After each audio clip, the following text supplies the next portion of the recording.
Hi and welcome everyone. My name is Kartika Nair and you are watching Synchro Shakti. If you're new here, make sure to subscribe and hit the bell icon because this is where you get all the tools, the techniques, the knowledge, the wisdom to take your life from where it is right now to the very next level of its evolution, maybe the best level of its evolution. If you like that kind of stuff, go ahead and subscribe and hit the bell icon right now. Judgment plus resistance equals to suffering. This is what I teach everybody in our mindfulness classes. Pain is caused by you either labeling the experience as bad, horrible, terrible, and fighting it, pushing it away, pushing against it, fighting the fact that it happened. But see, no amount of you judging it or resisting it will open up a vortex and then you go inside there and takes you back into the past and you can stop that experience from happening. It doesn't work like that. No amount of you fighting what happened is going to stop the fact that it happened. So accepting that it happened and no amount of jumping around is going to change that. That acceptance is the first step towards true freedom from the past.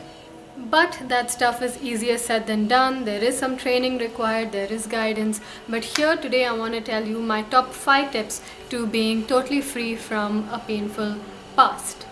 My number 1 tip is to read this book called The Power of Now by Eckhart Tolle, and then there is Practicing the Power of Now, which is also by Eckhart Tolle. Read these 2 books. These 2 books will give you a practical understanding of how the mind works, what is psychological time, which is past and future, how to break your addiction to past thinking and future thinking and coming back to the freedom of the present moment. So reading that book would be my number 1 tip to everybody. My second tip is look at life's experiences not as good or bad, but as experiences. Everything in whatever the stimuli in our life, they're all neutral.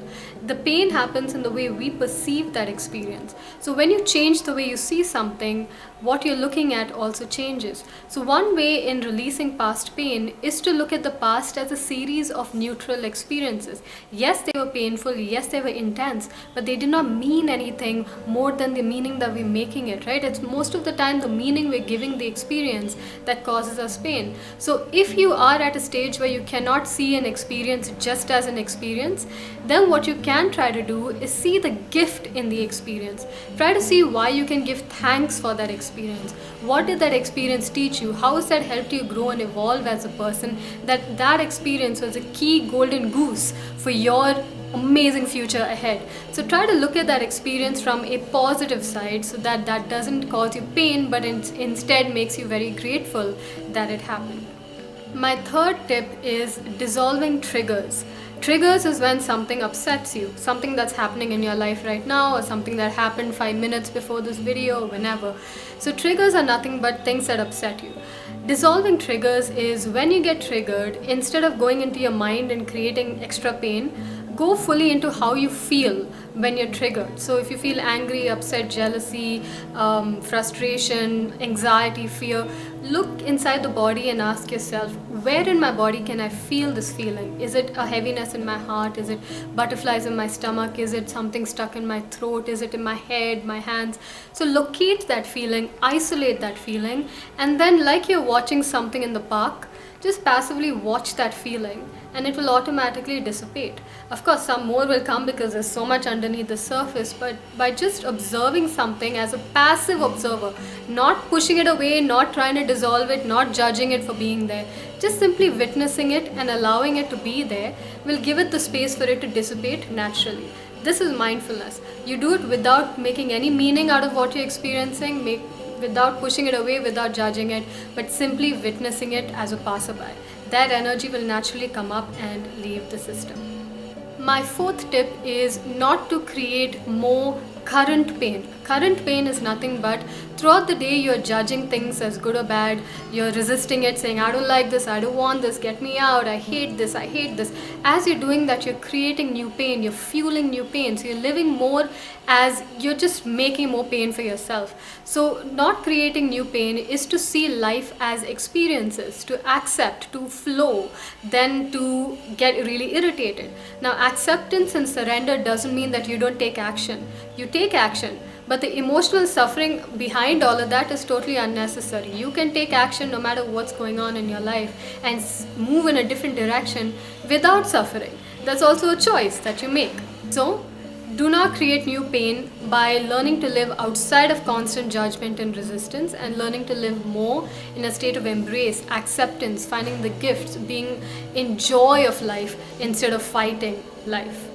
My fifth tip is living in the present moment. Living in the present moment is to embrace everything that's happening in the external world as well as the internal world, but also to have the ability to let go of thought, because right now everything that's causing you suffering is a thought. So learning to let go of thoughts, learning to be in your senses, being in the moment, in reality, living in your body, living in your breath, this stuff will put you more in your inner energy, more in tune with the inner world, that allows you to stay away from psychological time. Psychological time, which is past and future, only exists up here. It doesn't exist in reality. It's not sitting around here. I can see a painting. This is a painting. The history behind this painting is not stuck to the painting. It's in my head, right? So I don't have to attach myself to any of that stuff, right? So living in your breath, in your senses, in the moment, in your body, living in acceptance of things that are happening, and also working on change without judgment and resistance. Now, this is a lot of stuff to process, which is what you learn in mindfulness classes. But without judgment and resistance will help you stay in the moment. The more you're in the moment, the more you fuel living in the moment. The more you think about the past and future, the more you fuel your mind to constantly think about the past and future. So living in the moment is one of the best ways of being free from the pain of the past. Now, all of what I mentioned to you are advanced mindfulness, self-inquiry kind of work. Now, obviously it takes guidance, but it takes so much of practice, but you can do it. So for those who are interested in mastering this kind of stuff, go ahead and look at the books that I've linked in the description, which is Power of Now and Practicing the Power of Now. I've also left a link to get onto the waiting list of my digital mindfulness course that is about to be released in a few months. Get onto the waiting list so you get that course at a discount, and that's basically it. The key is all with you. You can be in total freedom.